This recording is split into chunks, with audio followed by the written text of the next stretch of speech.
Sveiki, man 42 ir tai mano kelias į geresnį rytojų, į ateitį, kurią kiekvienas iš jūsų gali pasiekti.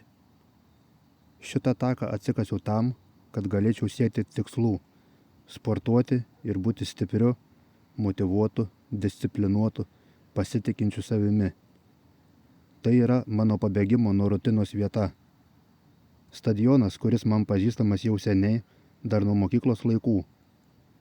Čia prabėgo mano vaikystė, paauglystė, daug metų buvau pamiršęs šią vietą. Bet atėjo viena diena, kada supratau, kad gyvenimas po 40 nesibaigė. Jis tęsiasi toliau ir daug ką galima nuveikti. Koks mano tikslas? Parodyti, kad pase įrašyti skaičiai nieko nereiškia. Net ir tu gali būti stiprus, nepaisant amžiaus. Ir nesvarbu tau 10, 20, 30 ar 40. Gali būti ir dar vyresnis. Tai reikia noro, disciplinos, plano, kuris tave pakeis. Taip pakeis, kad gyvenimas taps gražesnis. Sugrįš pasitikėjimas savimi, atgausi jėgas ir nebenorėsi sustoti.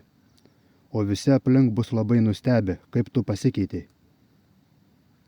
Aš, dėdė geležinė valia, išlaisvink savyje slypinčią jėgą.